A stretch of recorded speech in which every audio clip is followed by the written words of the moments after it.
The summer sun hung low over Willow Creek, casting a golden glow across Songbird Park, where laughter and the sizzle of burgers filled the air. 16-year-old Sophie Tran, perched on her mobility scooter, felt a flicker of hope. Her fingers, strong despite the muscular dystrophy that weakened her legs, had crafted a piano piece for tonight's neighborhood barbecue melody about belonging, about carving a place in a world that didn't always make room for her. She named it Home Found. Sophie, with her Ser VYC dog, Luna, by her side, dreamed that her music might finally quiet the storm that had haunted her family since they moved here 2 months ago. But some storms, she'd soon learn, don't fade so easily. From the moment the Trans arrived in Willow Creek, Evelyn Marshall, the HOA president everyone whispered about as that Karen, had made their lives hell. It started small fines for a mailbox an inch too tall, complaints about MOVYing boxes stacked too long on the curb.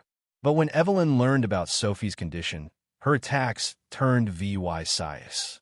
Your daughter and that dog are dragging down property values, she'd hissed at Mrs. Tran in the grocery store, loud enough for the whole aisle to hear. Families like yours belong in special communities, not here. Sophie overheard it all, her heart sinking as she gripped Luna's leash.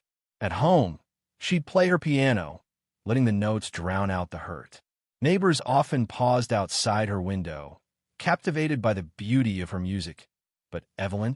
She only saw a girl who didn't fit her VY shown of perfection. Sophie's parents fought back. They filed complaints with the HOA board, but Evelyn ruled with an iron grip, twisting bylaws to suit her whims. Most residents were too scared to challenge her. Still, Sophie found joy in her music, her fingers dancing across the keys each evening, VYing emotions into sound. When the barbecue organizer, Mr. Jenkins, asked her to perform, her face lit up. "They've heard you play, Sophie," her mom said, squeezing her hand. "They want you to be the star." For the first time in weeks, Sophie dared a hope. Maybe her music could bridge the gap, maybe even soften Evelyn's heart. The day of the barbecue was perfect clear skies, kids chasing each other, the smell of charcoal in the air.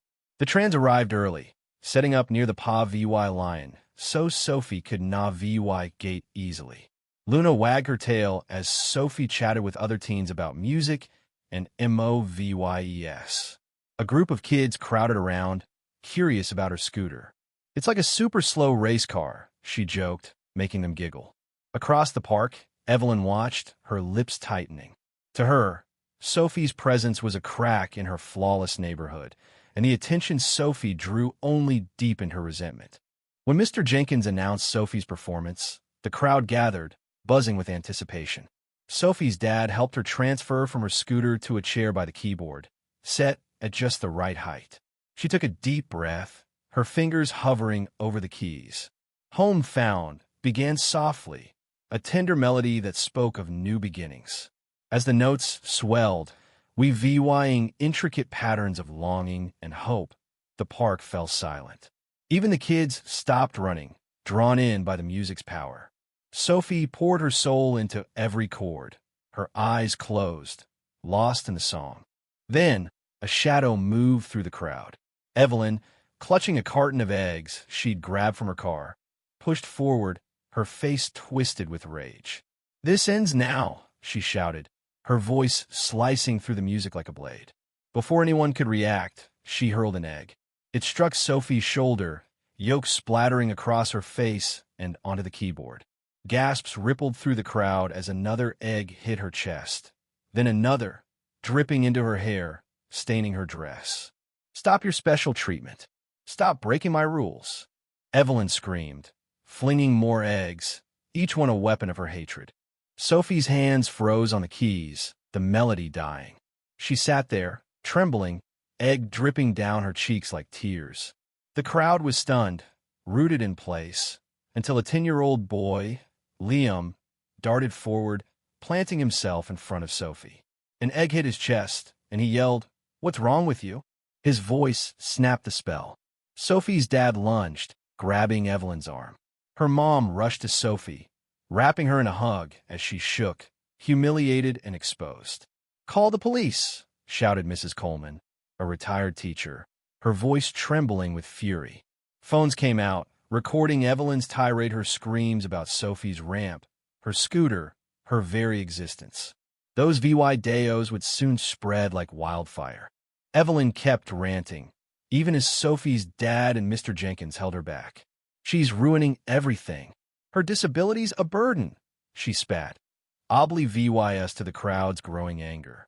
When the police arrived, they found Evelyn still shouting, now in handcuffs, as neighbors formed a protective circle around Sophie.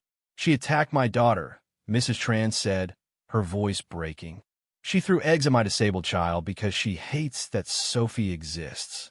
Online, the videos exploded. Hashtags like the Justice for Sophie trending as news crews descended on Willow Creek. For Sophie, the aftermath was a nightmare. The eggs washed off, but the shame clung tight.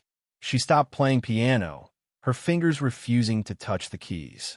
Nightmares woke her, signs of eggs flying while she was trapped at that keyboard. "I was just playing music," she told her therapist, voice small. "I wasn't hurting anyone." The district attorney charged Evelyn with assault and hate crimes, bolstered by the videos, witness statements, and emails where Evelyn called Sophie an eyesore and a blight on the community. In court, Evelyn claimed she was just enforcing rules, but the judge wasn't fooled. "No rule justifies attacking a child," he said sharply.